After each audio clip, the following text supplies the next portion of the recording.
What if I told you a boy from a small Ukrainian village who lived without hot water, depended on food stamps, and swept floors to survive, would one day sell an app he created for $19 billion? No rich parents, no elite college, no Silicon Valley investors.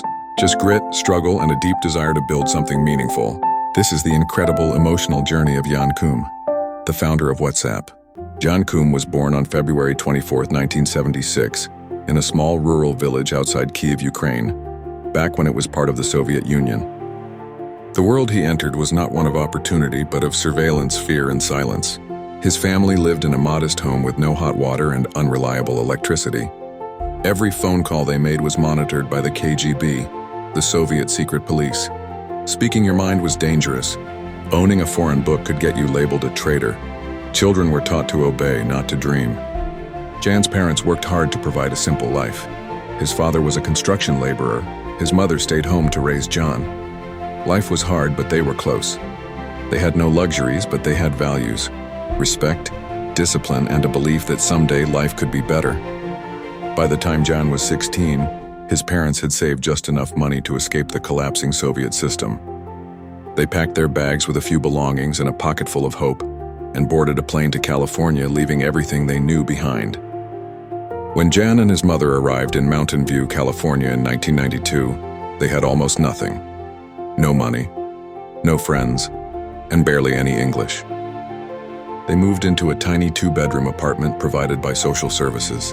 They lived off food stamps and government aid. Jan's mother worked as a babysitter. Jan swept floors at a grocery store to help pay the bills. His father, who remained behind in Ukraine, would never see America, or his son, again.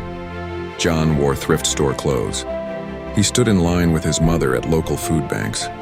He often picked up discarded notebooks from recycling bins so he could have something to write in. When the heater broke in winter, they just wore jackets inside. And then came even worse news. His mother was diagnosed with cancer. She was too ill to work. Jan had to step in as her primary caretaker, juggling school, part-time jobs, and hospital visits. The pain and pressure were immense, but something inside Jan hardened. He didn't give up. He pushed forward. Despite their poverty, Jan had one constant refuge: the public library. He spent hours there reading books about computers, networking, and programming. He couldn't afford a personal computer, but he was determined to learn. Eventually, he saved enough money to buy a second-hand PC. He installed Linux, taught himself to write scripts, and explored the back end of internet protocols.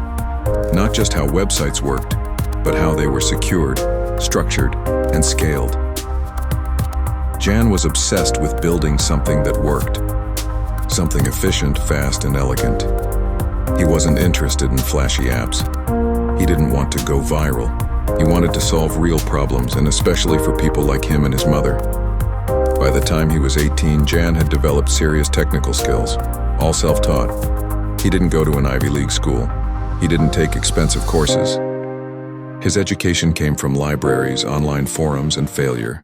In 1997, after applying to dozens of tech companies, Jan landed a job as an infrastructure engineer at Yahoo. He was just 21. There, he met Brian Acton, a laid-back, witty guy who instantly clicked with Jan's quiet determination. The two became close friends.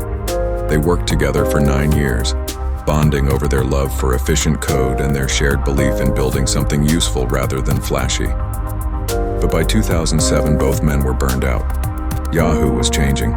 The culture felt corporate. They quit their jobs, took time off, and even applied to work at Facebook, and were both rejected.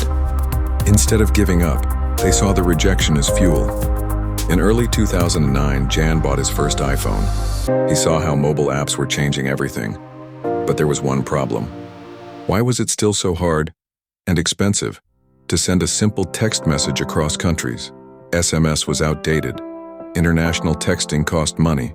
Roaming fees made communication impossible for immigrant families. Jan had an idea. What if he built a messaging app that worked over the internet, didn't charge per message, and respected user privacy? And just like that, WhatsApp was born. He started building the app, not in a startup incubator, but in a small office space above a bakery. There were no investors, no PR team, just Jan, a computer, and a mission. The first versions of WhatsApp were buggy and slow, Crashes were constant. Jan doubted himself. Should he give up? But Brian encouraged him to keep going. They believed in the product. They listened to users. Every complaint became a lesson. Every bug was an opportunity. They focused on simplicity. No ads, no gimmicks, no noise, just secure, instant messaging. By late 2010, WhatsApp had started to grow. Immigrant communities, international students, and travelers all flocked to it. Word of mouth spread like wildfire. By 2011, they had 50 million users. By 2013, they had over 400 million. And still, no advertising. No flashy campaigns. Just a great product. In early 2014, Mark Zuckerberg reached out. Facebook wanted WhatsApp, not for its revenue, but for its reach, simplicity, and philosophy. After months of negotiations, Jan agreed to a deal that shocked the world, $19 billion in cash and stock. It was the largest tech acquisition in history at the time. But Jan didn't sign the papers at a fancy resort. He didn't pop champagne in a boardroom. He signed the deal at the same welfare office where he and his mother used to stand in line for food stamps. It was a full-circle moment that no movie script could invent. Even after the deal, Jan didn't change. He didn't buy 10 mansions or a private island. He donated hundreds of millions to cancer research, education, and programs that help low-income students learn to code.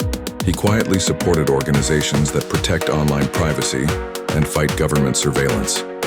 Eventually, Jan left Facebook in 2018, when the company started pushing to monetize WhatsApp with ads. Jan couldn't stand for that. He walked away from billions more, staying true to his principles. Jan Koum's story is proof that you don't need privilege to succeed. You don't need a fancy degree or connections. What you need is grit, curiosity, and the courage to solve real problems. From sweeping floors to signing billion-dollar deals, from a cold Soviet village to a warm California sunset, Jan's journey teaches us this. Your circumstances might be tough. Your bank account might be empty. But your potential is unlimited, and if you keep going. If this story inspired you, hit that like button and subscribe.